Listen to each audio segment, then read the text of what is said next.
Rekod. Assalamualaikum warahmatullahi wabarakatuh. Kita di sini akan Waalaikumsalam. mempresentasikan tentang APPL UK2, yaitu tentang materi dari pertemuan 8 sampai dengan pertemuan 12. Di sini saya Aziz Azmija AI dengan NIM 210018442 dan teman Dan saya. saya Sifat juga dengan NIM 425. Di sini kita dari kelas I dengan project kita, aplikasinya bernama Easy Healthy.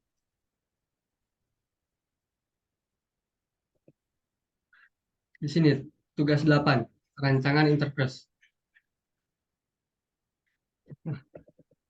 Diagram activity-nya.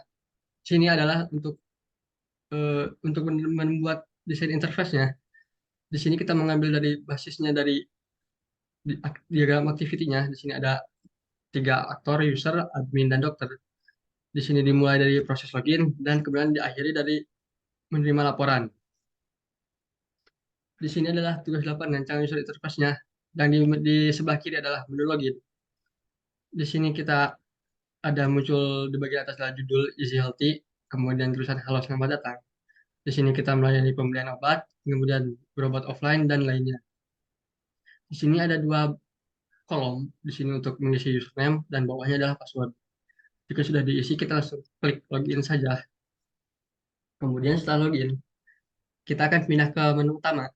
Di bagian atas ada foto profile, kemudian nama usernya, kemudian tulisan halo selamat datang, dan kemudian tulisan nama aplikasinya EasyHealthy.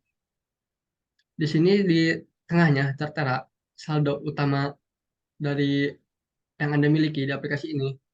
Kemudian di bawahnya lagi ada menu yang bisa kita pilih untuk yang disediakan di aplikasi, yaitu satu pembelian obat, kemudian reservasi dokter.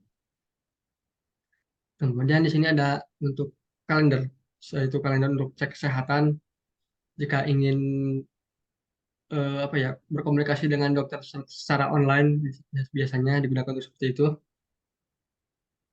Kemudian di sini ada menu beli obat. Di bagian atasnya ada judul dan nama usernya.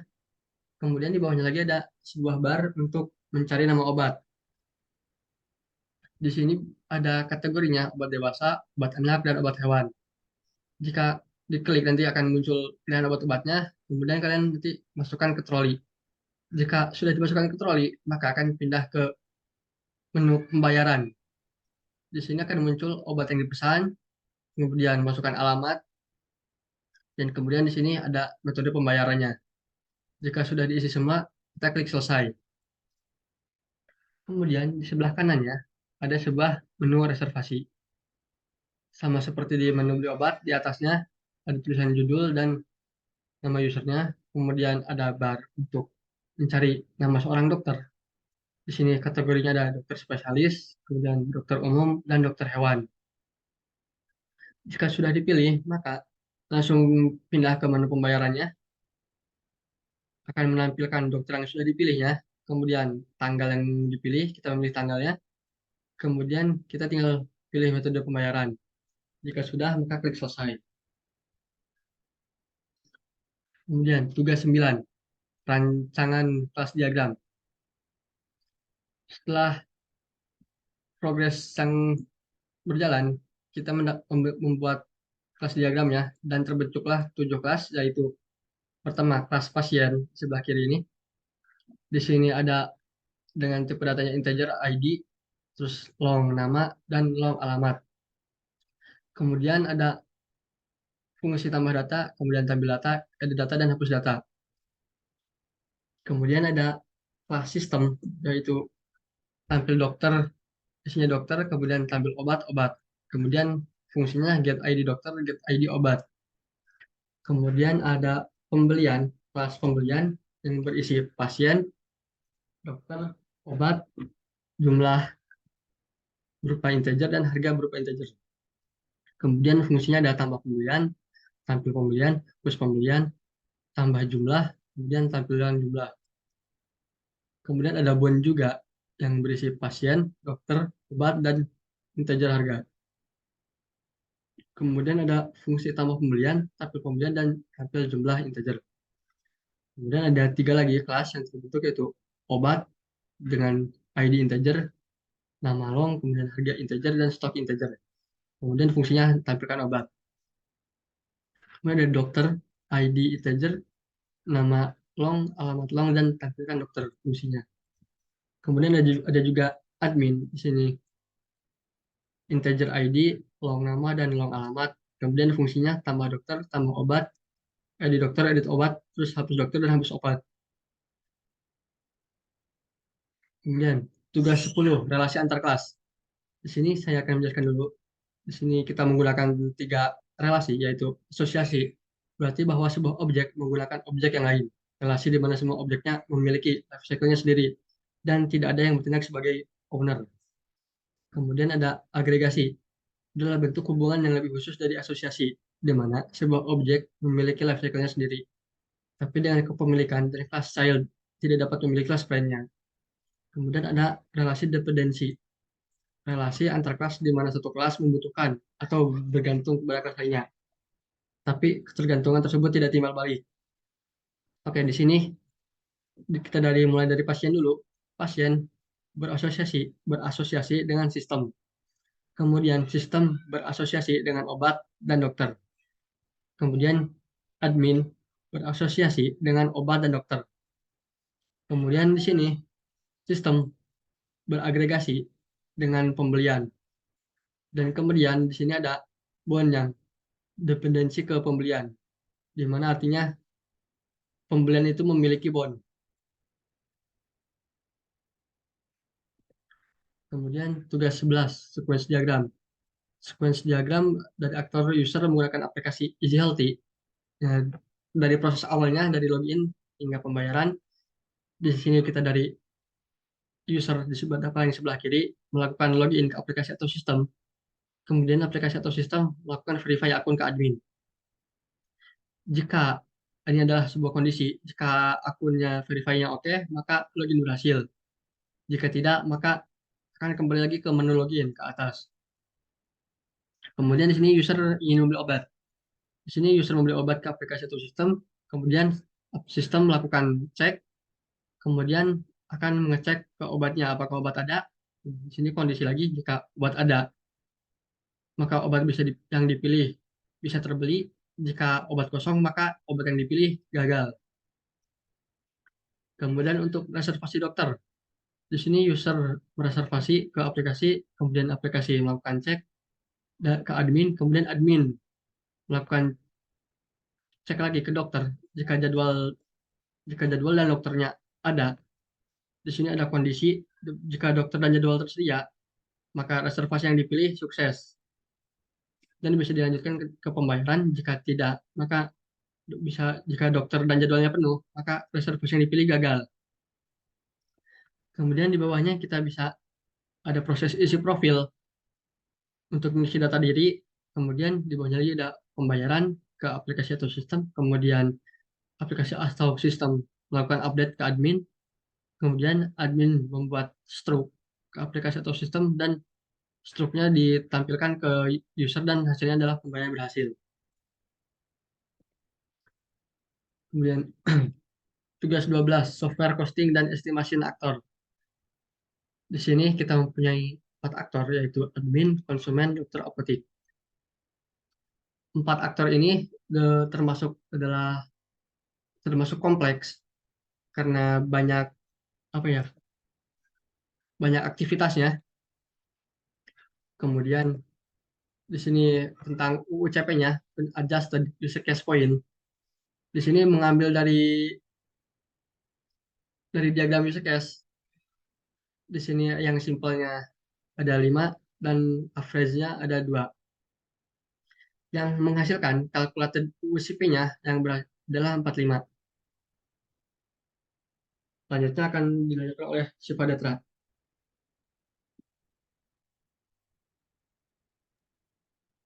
Lalu untuk bagian TCF, software costing dan estimasi TCF-nya, ada yang pertama distributed system required, yaitu semakin sistemnya butuh banyak infrastruktur untuk simpan data atau kerjakan proses, nilainya semakin tinggi. Hanya pakai CPU versus PS harus pakai GPU, nilainya pasti beda. Database hanya disimpan di single storage atau multiple storage, pasti nilainya berbeda. Lalu ada response time is important. Semakin pentingnya response time, jadi ukuran keberhasilan sistem. Nilainya semakin tinggi. Contoh waktu loading page sampai muncul konten. Lalu ada end user efficiency. Semakin pentingnya pemahaman bahwa user harus cepat dan merasa mudah pakai aplikasi ini. Nilainya semakin tinggi. Tapi kalau bodo amat dengan itu, yang penting sistemnya kompleks, bisa nyala, maka pasang nilai rendah. Lalu kompleks internal processing required. Semakin kompleks algoritma yang dipakai, nilainya semakin tinggi. Lalu reusable code must be a focus. Semakin sering source code dipakai berulang kali di banyak fitur, nilainya semakin kecil. Lalu ada installation is, semakin usernya paham cara instalasi, misalnya sesama orang IT, nilainya semakin rendah. Karena instalasinya sistem terasa lebih mudah. Lalu ada usability. Semakin penting nilai usability bagi kesuksesan sistem, nilainya semakin tinggi. Tapi kalau tidak peduli dengan UI atau UX, seperti Shopee, nilainya boleh rendah. Terus platform support. Semakin banyak platform yang harus dibuat untuk sistem ini, nilainya semakin besar. Hanya di desktop mobile, Videotron nilainya berbeda. Lalu ada easy to change. Semakin sering sistemnya butuh update atau versioning di masa depan, nilainya semakin tinggi. Lalu ada highly concurrent. Semakin banyak transaksi data yang harus memulai proses commit database secara simultan atau bersamaan di banyak tempat, nilainya semakin tinggi. Misalnya banyaknya transaksi nasabah yang transfer, lalu tarik tunai lewat banking atau ATM yang mestinya ada di mana-mana. Lalu ada custom security, semakin banyak level keamanan yang diterapkan, nilainya semakin tinggi. Lalu untuk dependence on third party code, semakin banyak kode library yang dipakai dari sumber eksternal, misalnya dari Git yang terpercaya, nilainya semakin rendah karena semakin ringan programmernya berpikir pemecahan masalah. Lalu ada user training, semakin lama atau sulit usernya diajari, nilainya semakin tinggi. Lalu ini untuk penilaiannya, distributed system required, kita ininya satu, dengan nilai satu, lalu response time is important nilainya dua, and user efficiency tiga, complex internal processing required satu, dan reusable code must be a focus tiga. Installation I1, usability 2, cross platform support 1, easy to change 3, highly concurrent 3, custom security 3, dependence on third party tidak ada, dan user trainingnya ada satu. Jadi untuk calculated TCF-nya yaitu 0,845. Lalu untuk EF-nya, untuk kitanya, untuk programmernya. Yang pertama, kita dinilai dari familiarity with the project. Semakin lama pengalaman programmer mengerjakan project software, nilainya semakin tinggi. Lalu ada application experience. Semakin lama pengalaman programmer mengerjakan project software yang serupa dengan yang sekarang dikerjakan, nilainya semakin tinggi. Lalu ada programming experience. Semakin lama pengalaman tim mengerjakan project berbasis object oriented programming, nilainya semakin tinggi. Lalu ada lead analyst capability. Semakin senior posisi lead analyst atau ketua rugu pada sistem analis, nilainya semakin tinggi. Lalu ada motivation. Semakin tinggi motivasi tim, nilainya semakin tinggi. Dan ada stable requirement. Semakin tinggi nilai yang diberikan menandakan requirement sistemnya semakin banyak perubahan, sehingga akibatnya pekerjaan semakin banyak.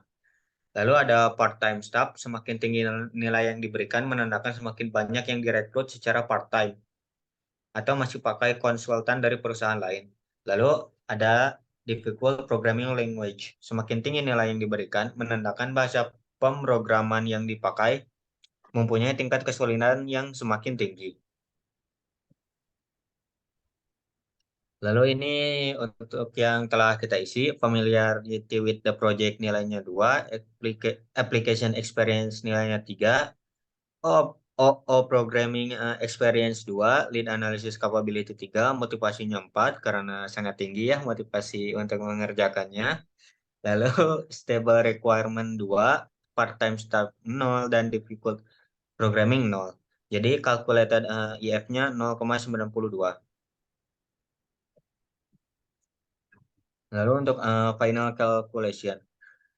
Nah, karena kita tadi sudah mengisi semua di CF, hasilnya 0,845, IF 0,92, UCP nilainya 45, dan AW 12. Calculation of use, jadi calculation of use case point-nya yaitu 44,3. Lalu ada calculation of estimated effort atau host of effort per use case point yaitu 10. Jadi host effortnya yaitu 443. Lalu untuk core time per day-nya atau hour sama dengan 10 hari. Jadi perkiraan waktunya yaitu 44,3 hari. Jadi dibulatkan jadi 45 hari. Lalu untuk cost UCP-nya yaitu 250.000. Jadi perkiraan cost-nya yaitu 11.077.950.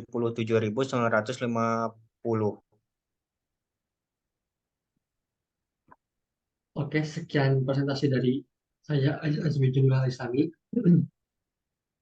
dengan Dan sifat saya Siva Detla. Data Rahardian. Mohon maaf apabila ada kesalahan. Assalamualaikum warahmatullahi wabarakatuh. Waalaikumsalam warahmatullahi wabarakatuh.